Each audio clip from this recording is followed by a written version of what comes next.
Hi, this is Little Dwarf playing games while rambling incoherently into a microphone.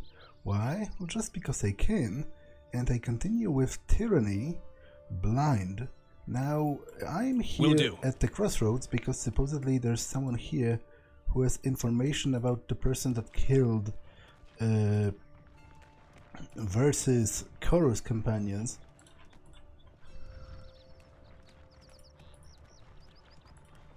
Seemingly there's not much else.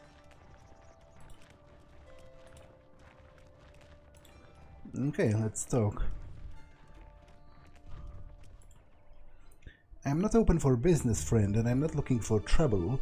Basila in Lethian's Crossing expects me with his shipment shortly. Wouldn't want to keep her waiting. The merchant watches you warily as you approach, a heavy pack hanging from her shoulders. Soft and well fed, this one, but look at her stance. She can handle herself. Verse takes the woman in with a long, appraising gaze. Excuse me? And the merchant blinks. Quit the act. Give us what we need to know. What did I say? I said let me handle this. You must have mistaken me for someone else, I assure you. Oh, fine. The road to Stalwart is paved in iron, Verse sighs. The farms of Azure are mostly air, she nods with relief. Okay, I'm going to say nothing because obviously I don't remember if I don't think I personally have been given any like callbacks or whatever. Yet their papers aren't aflame. Sorry about the formalities. If word got back to the voices that I was cutting corners on security, let's just say I prefer my tongue in my mouth and my bowels in my, well, bowels, I guess. She shakes her head. You're the Fatebinder of the mountain Spire, correct? I'm Malfora. She opens her hand to you, palms out.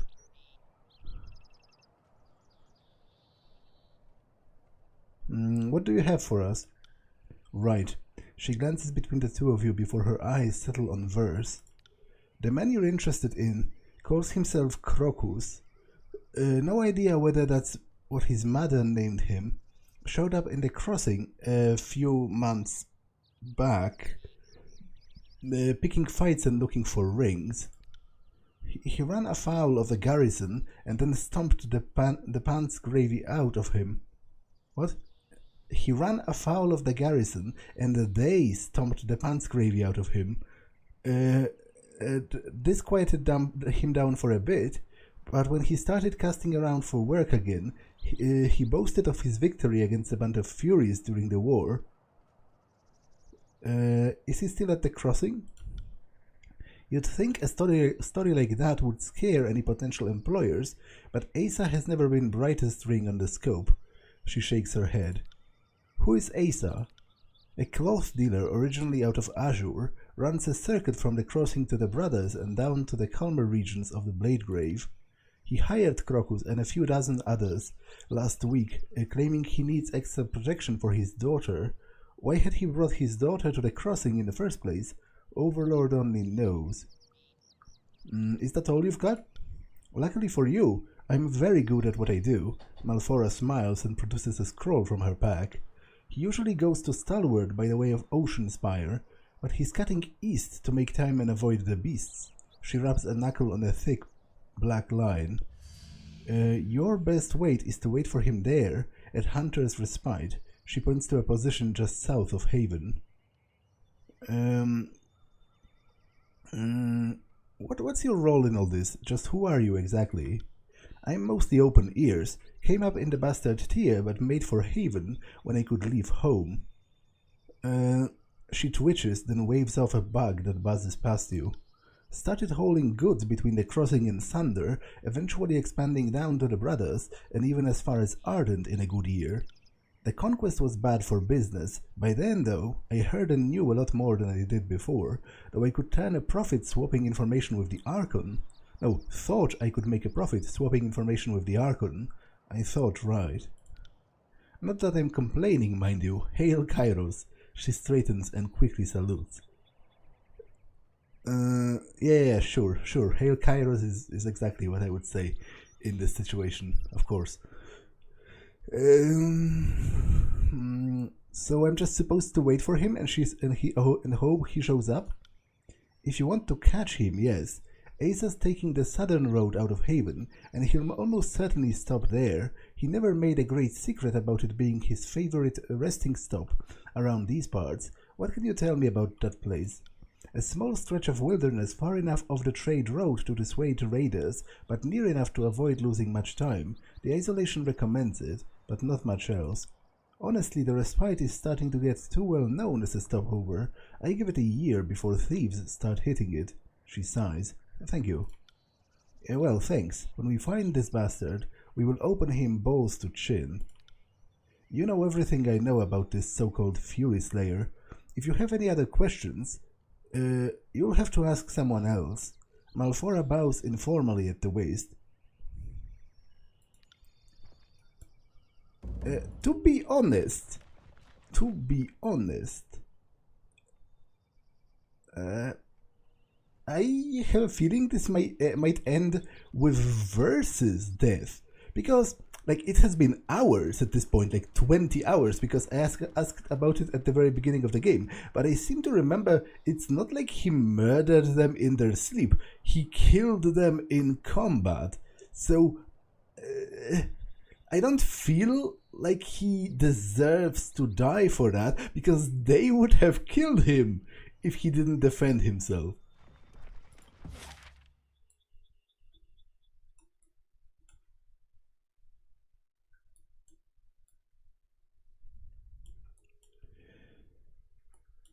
Okay, that's it.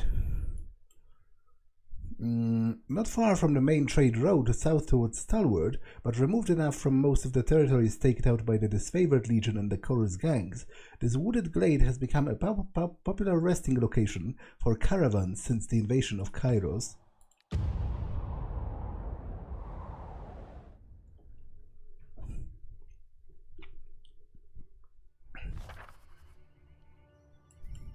Will do.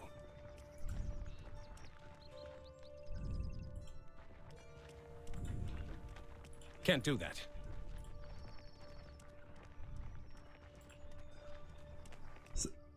As you approach, the bronze-clad caravan guards, they look up as one, leaving dice and rings on the ground as their hands move to weapons. Who goes there? Actually, you know what? It doesn't matter. Turn back the way you came, or things will get bloody with a quickness.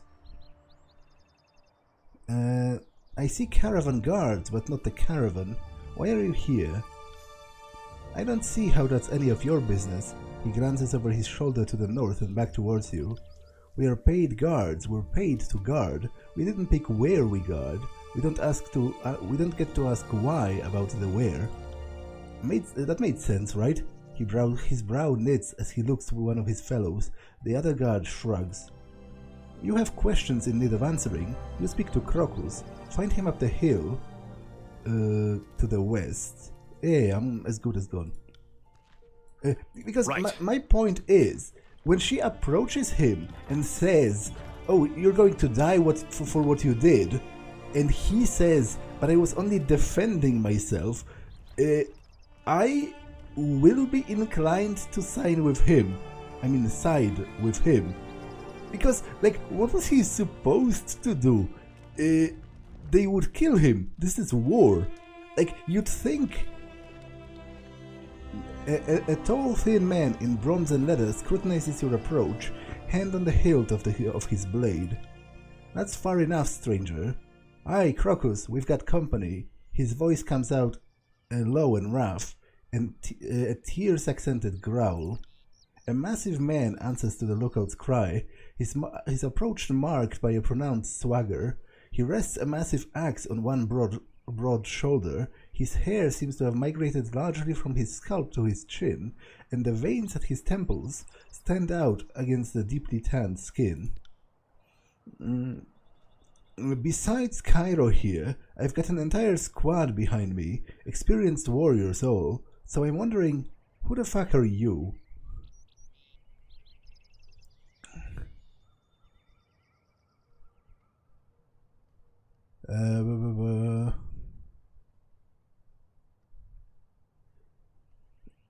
Well, I am Fatebinder Studies Javert, but most importantly, this is verse. And I'm about to adjudicate your head open. Justice for my Fury sisters. She grins hungrily. Oh shit, 2 arms. The mercenary blinks rapidly as recollection sets in. Okay, so we're not going to talk about it. To be honest, that's bad for him. Because, as I said, there was a serious risk I would have sided with him if we talked about it.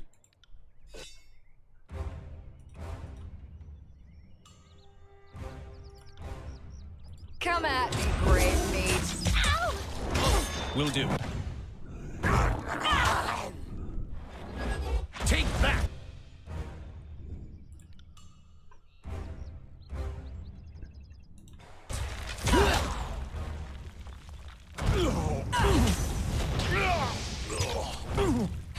Fall before me!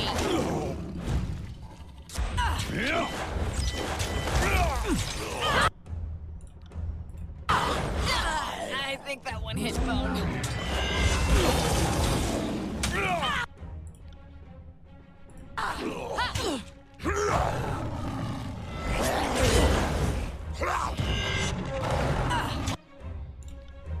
This isn't working.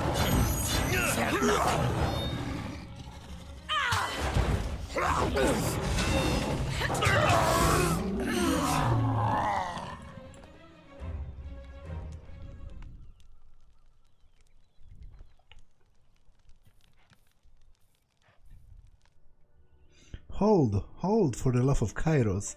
He clasps his chest, blood oozing between his fingers. Hold like you held when you and your friends fucking killed my sisters? For the love of Kairos, indeed. Her words escape her clenched teeth in half-hissed breath. She slips a small knife from her boot, and in a flash of bronze, opens the fallen man's cheek. Hold, please wait. I'm not proud of what I did back then. I'm a changed man, I swear it by the Overlord. I've got a wife now. She's asleep, right over there. She points back towards the nearby tents and bedrolls. I earn an honest living by the damn axe. I protect licensed travelers. Well, to be fair, you have been boasting about it. You're not proud. You have been boasting about it all over Haven. What? No, you don't understand. I couldn't find work otherwise. I thought maybe I could win a few fights in the crossing to prove my mettle, but the fucking guards there jumped me as a group. So I had to tell the people about the Furies. It was talk about your sisters, or starve and let my wife starve.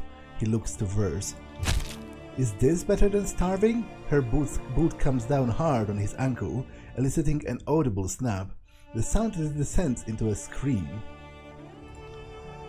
Overlord, help me, I never wanted to hurt anyone. It was my damn job. I swore an oath to Apex Lord because I wanted a bed and food, not because I thought Kairos would ever actually come to the tears. He sobs. Yeah, to be honest, I think this is stupid on Verse's part. Like, I understand it on like an emotional level. She wants revenge. But you know, like, it is different. You know, this wasn't murder. This was combat. This is war. And we attacked them. Like, what kind of deranged idiot do you have to be angry about the fact that people you invaded defended themselves well and actually won in this case? Like, it's just stupid. I think I'm going to convince her to let him go. She will hate it, but she already hates me, so... That oath didn't just dissolve when your armies passed the gates of judgment. I had to kill conscripted tearsmen by the gang. And yes, I helped kill your friends. His head droops, a pink froth of sweat, mucus and blood dripping from the tip of his nose. Not friends, asshole. Sisters. Sisters, then. It wasn't my idea. Katorius had the location. Sick bastard wanted to cook them with his flames. Irisa, she wanted to hunt Furies. wanted a head on a pike she could wave at her enemies before battle. I was just there, following orders. You said Katorius cooked people. I never actually saw him eat anyone, but I'm sure he did. You could see it in his eyes when he looked up at you, the hunger. He was a sage, so maybe that explains it. Overlord knows what those scroll fuckers do in their libraries. We took one of you alive, you know. What? What the fuck are you talking about? Her eyes widen. After you disappeared, we realized that one of your Furies was still alive, the big bold one. Katorius took her, never saw her after. He's silenced by Verse's fist. Okay, this was stupid. Like, why did he tell her that? It's not going to make her feel any better. In fact, it's going to make her hate him more. Because now she was ready, she thought they died. But now it turns out they lived, at least for a time, and she didn't do anything about it. Liar, she punches him again and again. Where can we find Irisa? After that Fatebinder negotiated peace, Irisa had refused to let the truce apply to her. That crazy bitch couldn't lay down her spear. Last I heard, she was down in Bladegrave, joined up with those stalwart shitheels, killing disfavored in the Overlord's endless storm. Here, he fumbles with a case at his side, before offering a well-soiled parchment in his blood-slick fingers. That was from her. She wanted me to come find her and take up arms again. I did not write back. I'm changed. I love the Overlord. Praise Kairos. Yeah, I don't love the Overlord. Where is Katorius now? I don't know. I swear by everything and everyone. I would tell you if I knew. He probably died in the Edict of Fire. Serves him right if so. If not, well, he deserves this treatment more than me. I'm not going to berate him for doing that. I think he is in the right and we are in the wrong.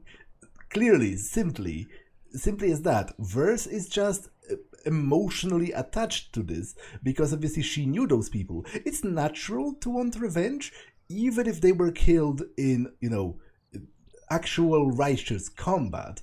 It's natural from an emotional standpoint, but I think a well-adjusted, reasonable adult should recognize that maybe if you don't want to get killed, then maybe don't start wars of conquest and then cry about getting beaten after you assault another sovereign country. Like, this is stupid and dumb, and Verse is also stupid and dumb. How do you want to play this, Verse?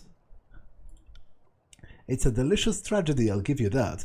Let's write it in suitably bloody ending. She fingers the edge of her small bronze knife. I've sworn loyalty to Kairos. Go hunt Irisa, go kill Katorius. They are your true enemies. They are the ones who deserve your justice. He tries to push himself from Verse, but his heels skid uselessly, plowing furrows in the bloody mug. Don't worry, we will. Gasping his gore-matted beard, she jerks his chin and places the knife against his exposed throat. Please. A bubble of pink mucus expands and contracts in his left nostril.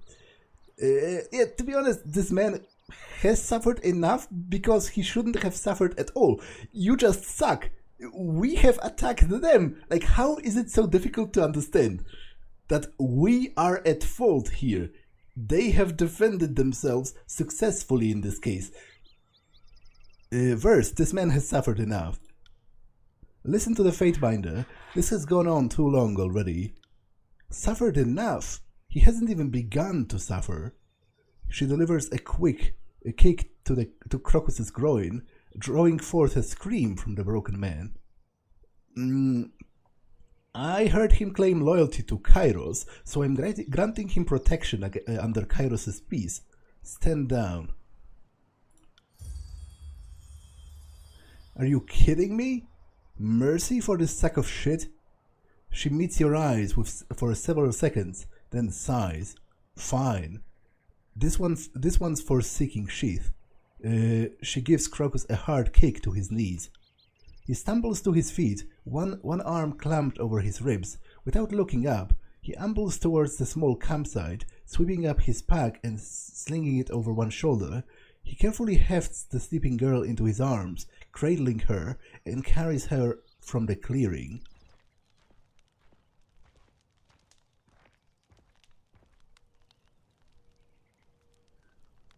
Orissa's next. Let's go find her. She turns to go, but comes to a stop instead. She lets out a quiet sigh and looks back to you. Seeking was special, you know. Well, tell me about her. Maybe that'll make you feel better. Seeking was all dynamo. Short, with hair like moss on a stone and skin the color of the night sky. Laughed at everything, even insults. She smiles wistfully. She never stopped moving. If we camped, she paced the tents or palisades, always pushing us to get on. She lets out a low chuckle. Part of it was the gambling. People would stop taking her bets after a day or two. The first time she says she can put a javelin in an apple at 100 yards, a man puts rings down. The second time, he's willing to go double or nothing. The third, that's when he stops betting. Yeah, that sounds pretty amazing indeed, as far as skill is concerned. Kairos' crooked cock, was she? She echoes your laugh. Crazy thing about Seeking, it wasn't raw talent. She practiced that shit. The spear work and the javelins, practiced every hour she wasn't sleeping or on assignment. She'd thread the sky with 3 or 4 javelins and dance towards her foe with the spear longer than she was tall. She'd knock a soldier's feet out from under him and let the javelin pin him to the ground. That's her name. Her spears found their marks as if they sought them. I thought it might be a sex thing. You know, I'm not going to say this because it's kind of disrespectful towards the dead, although it might be up versus Ali, to be honest, when it comes to humor. So maybe I will. Maybe she... You know, I don't have that great of an emotional connection with her because I'm all soft and nice and she's a psychopath, so maybe she would actually enjoy some black humor. I thought it might be a sex thing. That too. Okay, she laughs. Her name meant more than the spear play. Seeking always sought, always looked for new things, new experiences, new stories, new men, new bits of lore. In summer, she'd collect stinging insects, fill thin clay jars with them, and smash them against her foes. No fight was ever even for Seeking. You either got the drop, or you got dropped. Thanks. You know, for listening. She shakes her head roughly, as if clearing the fog from it. Let's go. This oath-breaking scumsack won't hunt herself. Yeah, you might be Right. pretty disappointed, Verse, because I do actually intend to let them all go, if I can. Can't do that. An empty bedroll sprawls among the cluttered supplies left behind. A ransack cart seems to have been hastily hidden between some foliage. It contains several crates filled with bolts and unsoiled cloth and unspoiled food. Sorry, I can't. Oh, okay, there are more people here that want to fight me, apparently. That's sad, because I don't want them to die. Felt nothing. I'm not dead yet. Dancing could pierce cloth. Can't do that.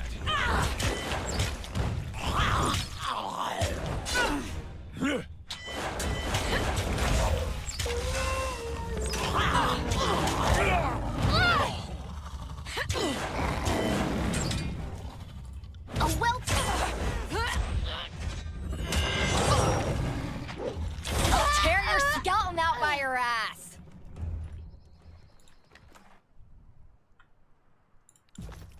Actually, I think I have some better one-handed weapons, right?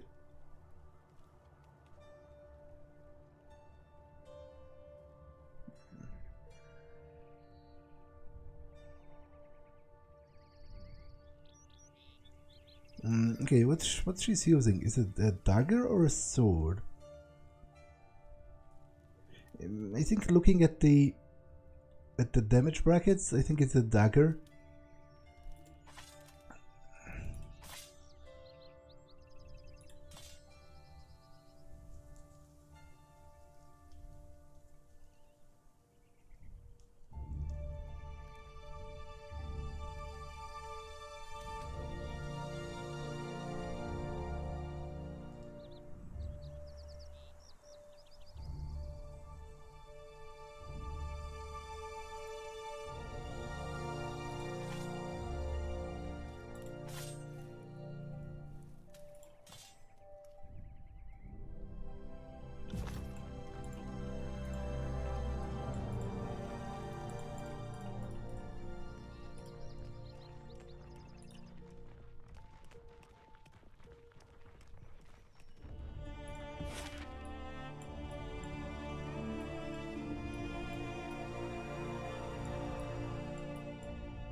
Okay, Torn Strand is where she is, right?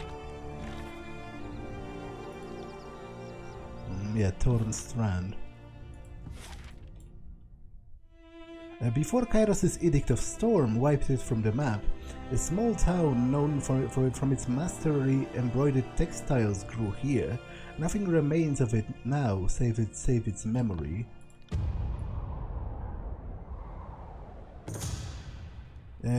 Through the billowing dirt and rust kicked up by the Edict of Storm, you make out the shifting silhouettes of a small group ahead of you. Appearing lightly armed and armored, the group pulls 2 carts in their wake. They haven't noticed you through the maelstrom. Hail them. Wary of your presence, the travelers halt when you hail them and await your approach. Their emaciated faces make it clear that hunger has left them weak. One steps forward to explain that they are scavengers from old Stalwart, hoping to trade their haul in exchange for food for their families. A glance at their goods reveals that they are carrying remnants of bronze and iron arms, likely scrunched from the blade grave. The leader of the group, head bowed deeply in deference, asks if they may pass. Yeah, sure. I will even show you the way. Guide them. Escorting the travelers, you lead them through the rugged wastes to the Bladegrave's broken border. They thank you profusely for your assistance, swearing to spread the word of your fairness to the others in Stalwart. Their leader shows you her appreciation with a few pieces of scrap before the group continues their march away from the Edict of Storms.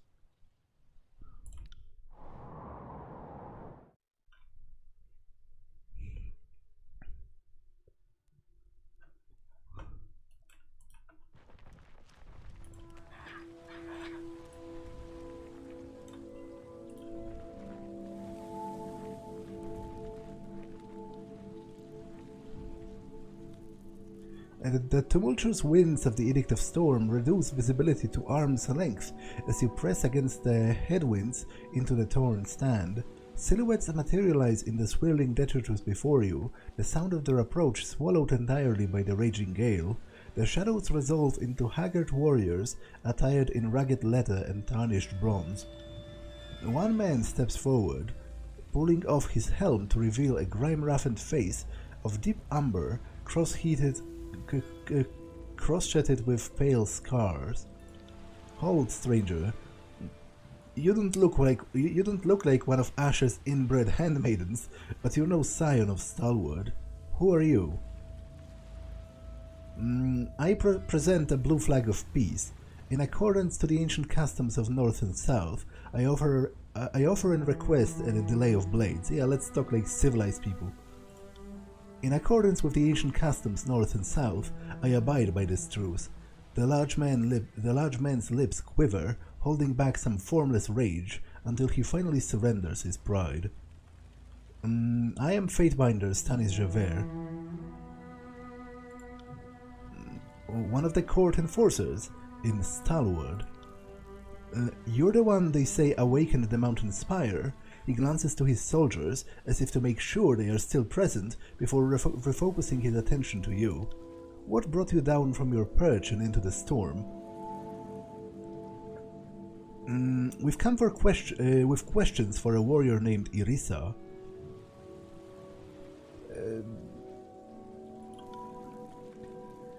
You look more prepared for murder than an interrogation. Why should I let you speak to her?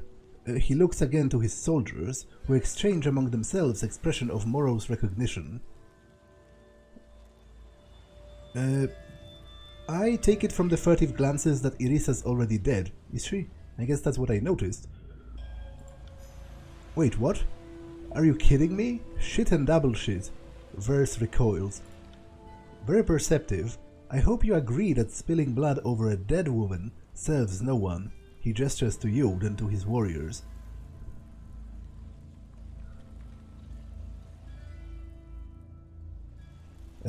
Well, if you've heard of me, then I take it you've heard how I helped the Vengeance Guard defend Ascension Hall from disfavored and scarlet chorus alike. Aye, that I have. It suggests that the Overlord's pets squabble as intensely as the younger kingdoms. He sighs. In hope of future cooperation, what would you know of me? Well, is there anything else you can tell us about Irisa? Absolutely nothing. She's dead, we're not. I suggest you pack your gear and go. Well, thank you for what you've told us. Farewell. Wait. Ancestors forgive me. He sighs and rubs the bridge of his nose. Irisa kept those gloves with her. When she last left, she asked me to give them to her sister. You'd be able to find her on her homestead near River's Break in Old Apex. It'll be years before I'm able to fulfill that request. A frown shadows his features.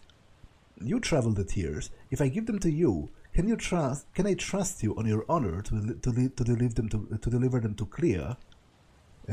As Diocles presents the gloves, Verse's eyes widen, but she keeps her lips tightly clamped together.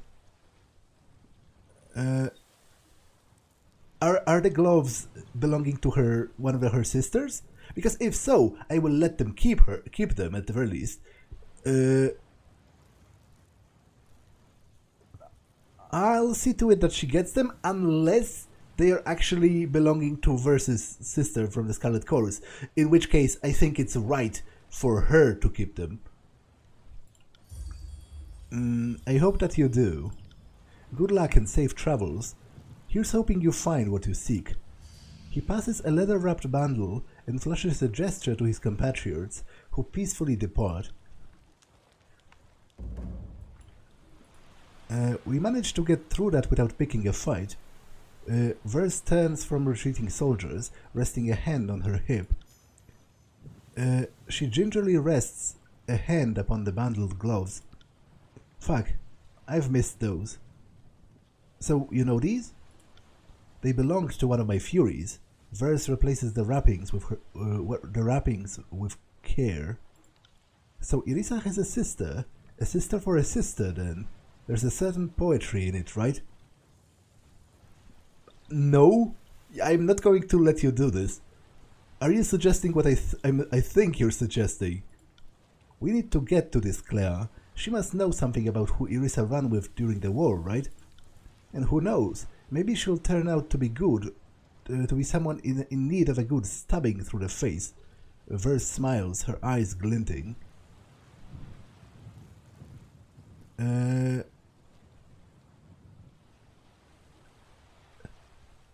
Well, you know you can't avenge yourself on a dead person, right? Killing her sister won't hurt Irisa because she's already dead. Yeah, I know, kinda sucks, right? She frowns. Don't worry, I won't stab anyone who doesn't deserve it. Come on, screw this place. She gestures towards the road. Yeah, Yes. Let's not screw this place, at least not yet, because I want to look around. There's nothing else I can tell you about Irisa. Make sure Clea gets the package. Excuse me while I steal from you. That's sure a nice beginning to our future cooperation.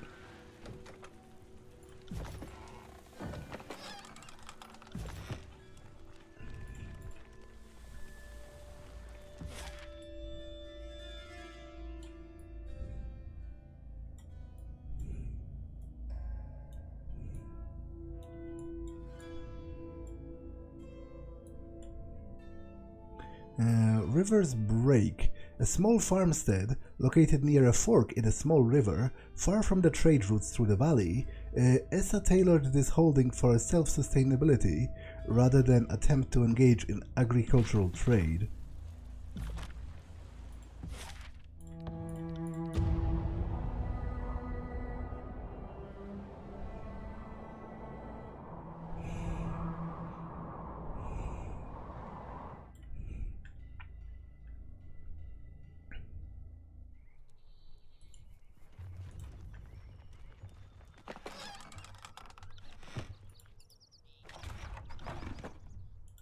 Sorry, I can't. The scent of baked bread and vegetable stew mingle on the air. Through the window, you can make out a modest dwelling kept with the kind of order and cleanliness one would expect from a disfavored command tent. Dry grass protrudes haphazardly from the threadbare and sun-bleached tunic. The glower painted on the burlap sack head glares down over a rough grass beard. It bears a passing resemblance to a certain Archon of Secrets. Okay, to be honest, that is a pretty good idea to make a scarecrow out of the voices of Nerat, because he is, by all accounts, scary as fuck. Can't do that. Can't do that. Sorry, I can't. An older woman tends to a small but verdant patch of a farm. Plum gourds and vegetables of vine and root vie for soil and light with a fig tree, its branches drooping with what passes for abundance in the tears. The farmer notices your approach and takes up her shovel as if it were a spear, favoring her left arm with a wince. Careful, stranger, I am no easy mark, and I have little worth your time or blood. A few errant strands of thick grey hair, loosened from the bands that tame the rest, frame her deeply lined face. She might be old enough to be my mother, but she holds herself like a warrior trained. Well, you've got a nice farm. Thank you for your kindness. We shared it with my husband before he died. Not much to look at, but it kept the family fed. The woman's lips tighten. Compliments ain't answers, though. I ask again, what brings you here? We see Claire. Claire was my youngest. Why are you after her? She lowers the shovel slightly, her eyes widening slightly at the name. Was? Shit, don't tell me we're too late. I'll have you keep a civil tongue in your head, girl, while you're on my land. She jabs her shovel in Verse's direction, as if she could steal the Fury's mouth with it. Sorry, ma'am. Verse blinks in surprise at her own words. Okay, this is hilarious. I love this. So, what happened to Claire? She narrows her eyes, her fingers tightening protectively around the shovel. First things first, call me Essa, daughter of Asperia, and this is my homestead granted to me by Queen Vengeance Alanta in honor of my service. She swings the shovel's head to encompass the small plastered house in the abatic field. That's an introduction. You've got one too much? She points the shovel back towards you. I am Stanis Javert, Fatebinder of Tunon, the Adjudicator. Essa's blue eyes widen in recognition. You're the Peacebinder, then? She favors you with a faint smile. I hope you know how much people value what you did for the Queen in negotiating the surrender. It was a good deed done well. Oh, I really feel fuzzy about it, like warm and fuzzy about it. I love how this game, it has been, 30 hours, and people are still referring to things that I did during the prologue, and they are grateful for it. Like, I really feel accomplished. I feel like I've, made a difference in the lives of those people by stopping further bloodshed, and it's a very good feeling. I appreciate it. To go on and defend the Vengeance Guard at Ascension Hall, when that's kind of a torch that doesn't go out overnight, might be a fool's quest to show up the Overlord's Archons, but it doesn't mean it weren't appreciated. What do you need of me? She offers an open hand. Well, we came seeking Claire, but that seems a doomed errand. My sweet Claire, war consigned her to the void. Her head sinks. Lost her at Vengeance Wells Citadel. I told her not to take arms again. Told her that Kairos had won good and solid, that we owed the Overlord our fealty now, but I suppose I filled her with too much patriotic claptrap as a girl. Even your intercession couldn't save her. None of this answers why are you here. Well, I guess I'll have to tell you that your other daughter is also dead, which sucks. If Claire's dead, that's going to make it hard to fulfill Irissa's dying wish. Irissa, dear girl, dear stupid, blind, foolish, arrogant girl. A sob racks her shrunken frame. How did it happen? She died in Stalwart, aiding the Unbroken against the forces of Kairos. It's my fault. I raised those girls on the romance of war, on tales of bloodying the bastard Tyr and pushing back Azure. How was I to know that your armies would come in their lifetime, that the gates of judgment wouldn't hold, or that you would stride into the tears with a man of stone who could step clean over a curtain wall? Even the girls like mine couldn't stand against Kairos. There ain't been nothing like the Northern Shadow before, able to crush mountains and call earthquakes from a scrap of vellum. There's no fighting that, I told them. But they didn't listen, damn them. Of all of the damn fool things I told them, the only thing they didn't hear was what mattered. She shudders out a sigh.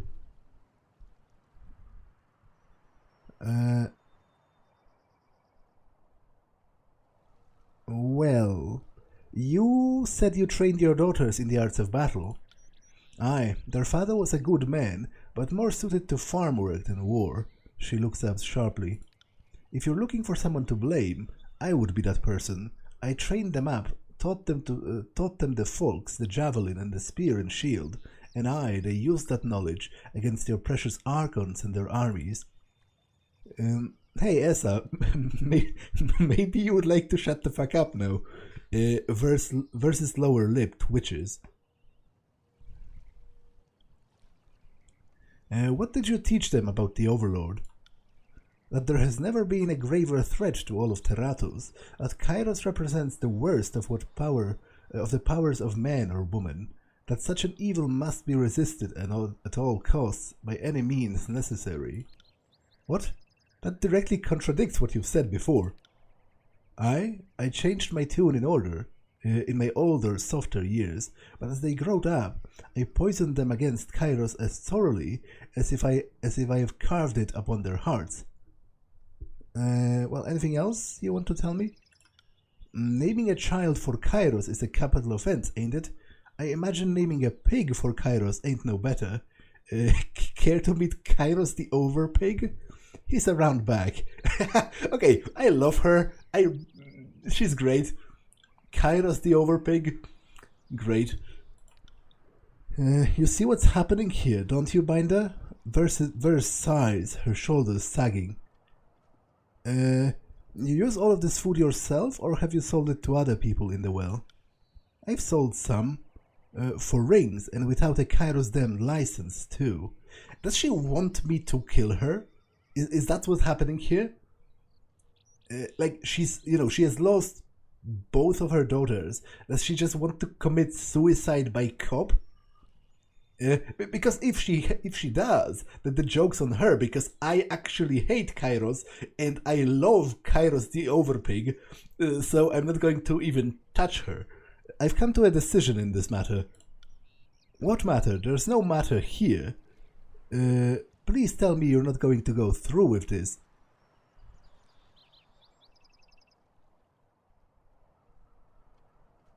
Well, a life sentence left to her grief. That's punishment enough.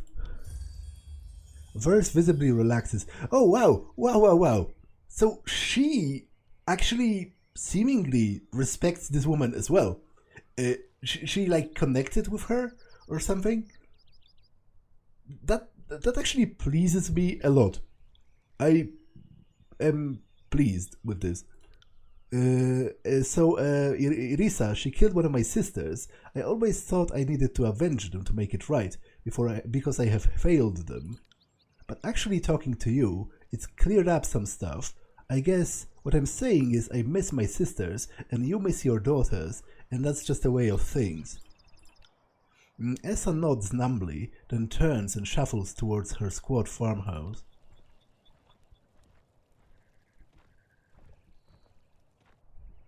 Verse releases a long sigh, bends down and plucks a round red tomato from a vine. Her thumb slides across its skin and presses lightly against it, dimpling the vegetable. She tosses it from hand to hand and turns to you. That was some uncharacteristic hesitation on your part. I didn't realize you knew me so well as to say what is and isn't like me. She smirks, then shakes her head. I enjoy killing, Fatebinder. Doesn't mean I think everyone deserves to die. Irisa and Claire are dead. What does that mean for your sisters? I'm sure Whispers would have something clever to say about frustrated ambitions. Verse shakes her head and chuckles darkly. You ever have a friend who almost never speaks? But then, every once in a while, she slips in the perfect word at the perfect time, and it's the only thing you remember. That was 3 Whispers. I actually have a friend like that. Indeed. He is a very... he's a man of few words, and he's pretty emotionally sort of closed off. Although that might be by contrast, because I'm uncharacteristically open emotionally for a man in today's Western-ish society. So he cracks me up because I have a lot of difficulty sort of explaining some of the things in my life to him, and you could be mistaken for believing that he doesn't care, because he usually doesn't really respond, or that seemingly maybe doesn't know how to respond, but sometimes he just says, as she said, a couple of words, and the fact that he does it so sparingly makes it all the more powerful when he does. I totally get her. She was our wiry, flickering shadow with hair like crow's feathers. Preferred close-up work.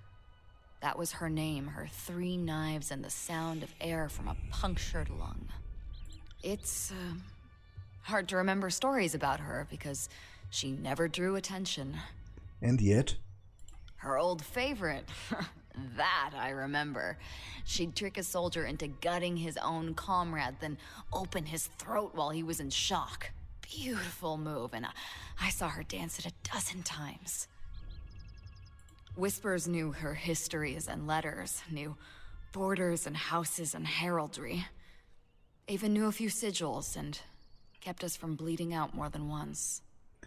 She runs a hand over her feathers. Whispers and me, we were more than sisters sometimes. Not often, and nothing holding. But yeah, she read a body as easy as a scroll. Sounds nice. Was nice. Okay, let's go. Let's. She bites into the tomato, and a small bead of juice rolls down her chin. Will do. Wait, quest completed? Wasn't there a third guy? The sage? I guess they said he likely died, but it's unclear whether that's actually true.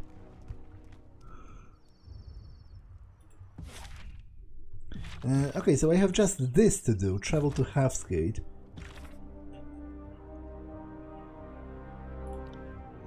Yeah, let's do that. Right.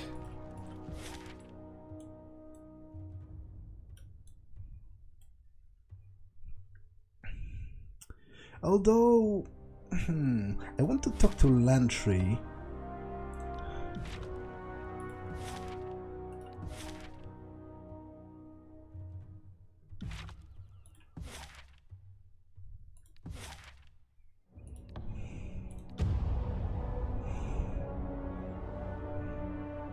Because he said he wants to talk to me about the Chronicle the next time I'm at the Spire. Yes. One moment, my friend. Just let me finish this thought. Ending his note with a flourish, Landry licks the tip of his quill, pausing to taste it a second and a third time before tucking the pen into a holster on his sleeve. Okay, so I guess you don't actually want to talk to me. I got it. That was a lie. Okay.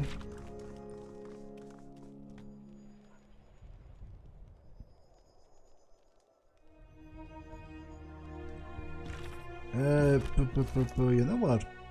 I think I will take Barrick, because versus loyalty is pretty alright at this point.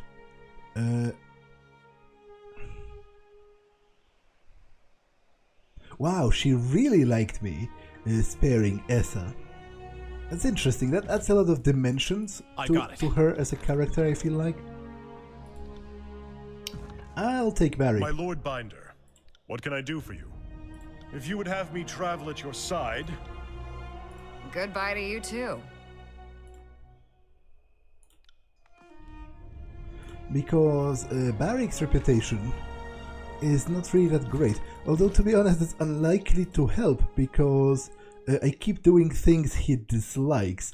And much the same will happen in the thingamajig. But that at the very least might be fun. You know, reaching maximum fear might be interesting as well. Let's go to Halfsgate. An otherwise unremarkable pit stop that marked the eastern border of the Great Stone Plains. Due to the Stone Sea's great quakes, the village of Plainsgate was bisected, half of its buildings falling deep into the cavern below. From that point forward, it was known as Halfsgate.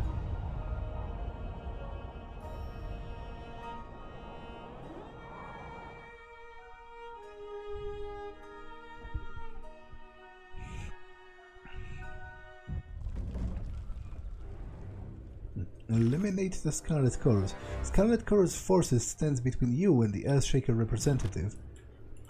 Sure, you don't have to tell me twice to kill Chorus members.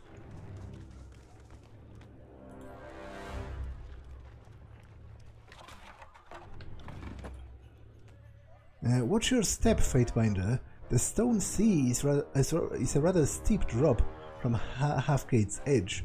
Wouldn't want you to slip off now. What can a poor trader do for you? This place sure has been wrecked.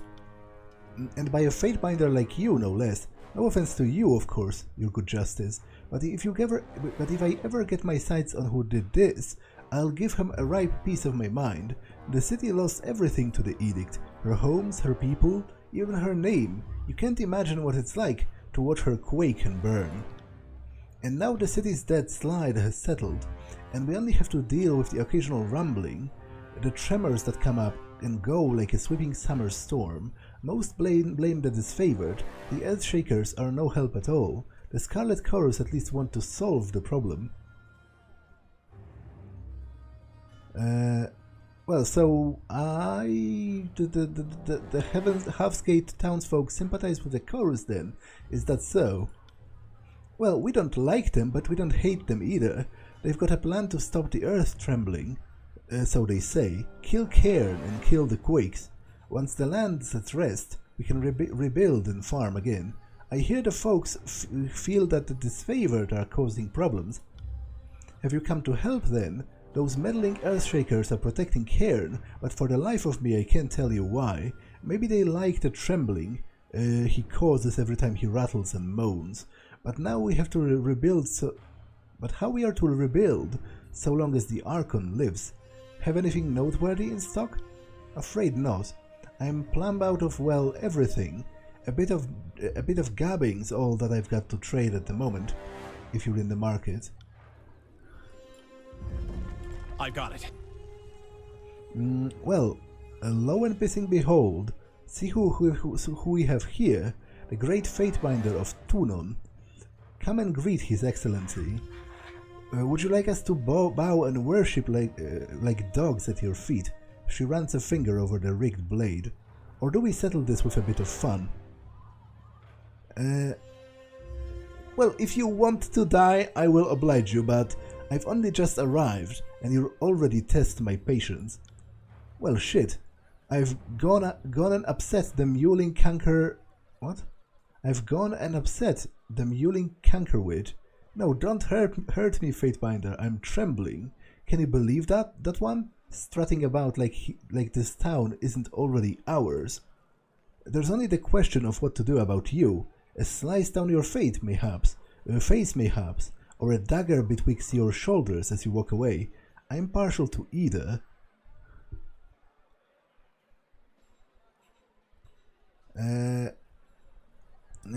Today is a fine day to wash the streets with chorus blood.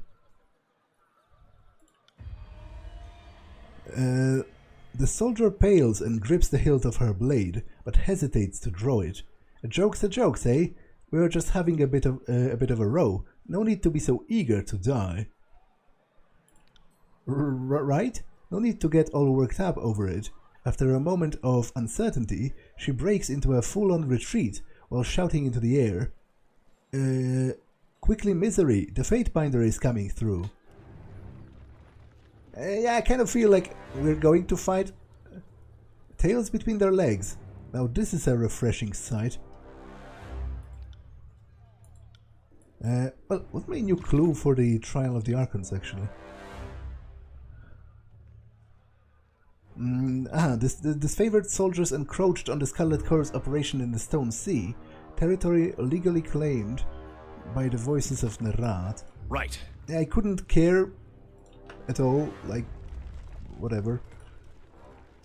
The dangling ropes served as a last desperate attempt to keep the homes together following the collapse. The aftershocks proved to be too much for this makeshift support. You're dead! The weights!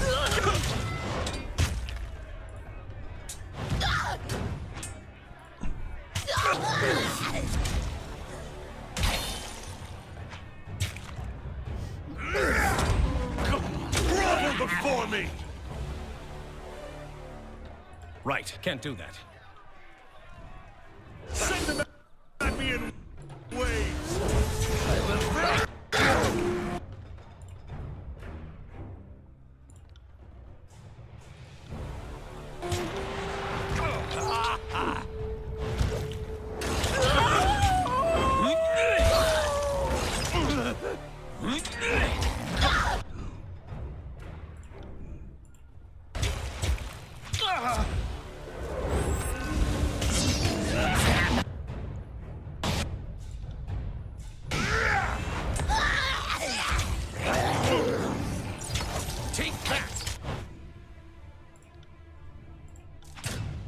Smash to pieces! Have your head!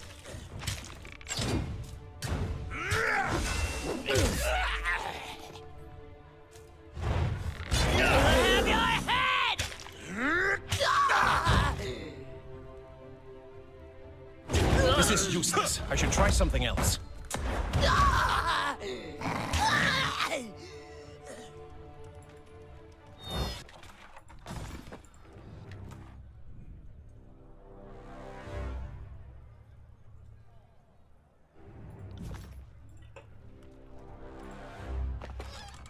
Okay, that's Left Claw. I will rescue him shortly, but first I just want to kill all of the rest of the opposition. Okay, I read this already. Must be my lucky day. The Crimson Spear cocks her helm-hidden face to the side, studying you warily. I get to bathe my Arabella in the Fatebinder's blood. She stomps into a hip-squared crouch and pivots her long spear over her head. As her hand movements speed, the bronze spear begins to whump and snap in the air. She slaps her spear against the ground, loud as the crack of a whip, and her arms shudder from the force as the half ricochets As the haft ricochets back into the air, she laughs, clamorous and throaty and pleased, eager to test her prowess against you. Any last words?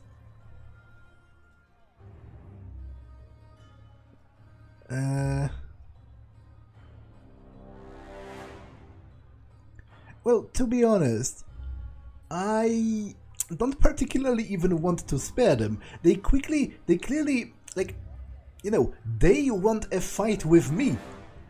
I wouldn't kill them if they didn't attack me, but if they did, I think that kind of proves that they are, you know, head over heels, drunk on Voices of Narat's Kool-Aid, which makes them psychopaths and dangerous, so I'm liberating this realm from the tyranny of your crimson chokehold. No more will you terrorize those innocents. If you grow a boil on your ass cheek and name it Kairos, that doesn't make it the Overlord. She throws a heavy-helmed head back and titters, but abruptly she sobers, spear mid-hoist, as she attacks without a warning. In other words, keep dreaming. Send them at me!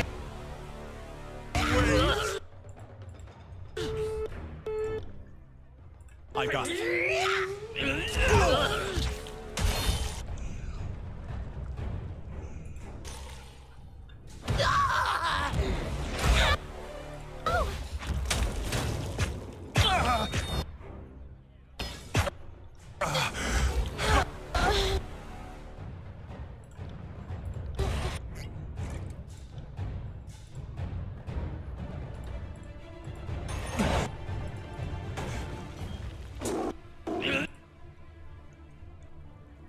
Will do.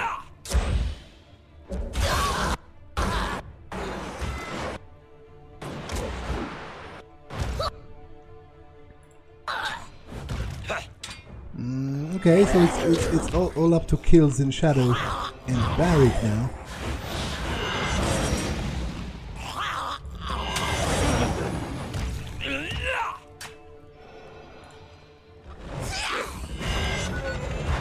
Time to change weapons.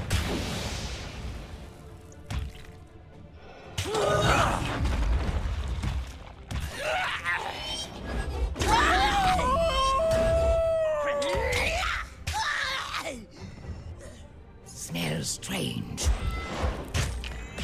Someone put me out! I will aid you.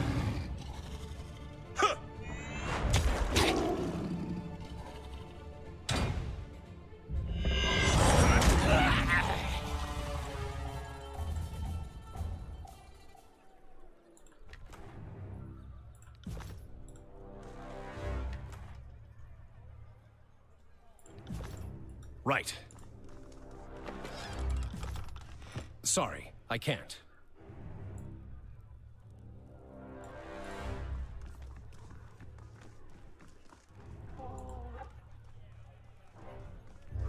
Can't do that.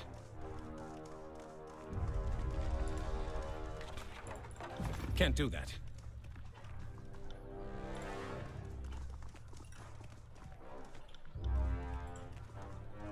You have no hope.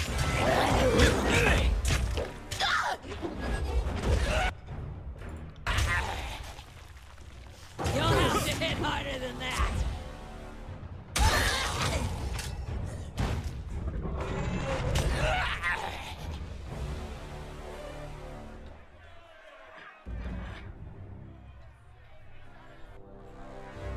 As you slay the last of the Scarlet Chorus gangsters that terrorized Halfsgate, the town's residents once more emerge from their homes, vendor stalls are reopened for business, and children play in the rubble-filled roads. A crowd gathers in the village square as the daily life in the ruins resumes. On it. This is despicable. Look at all the destruction wrought here on a whim. Kairos will pay for what the edict did to Cairn, and how it ruined Halfgate.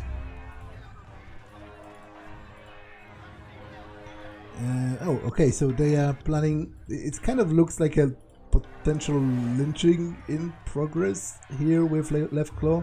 They are like pretty angry and clamoring for something. So I will go and check it out.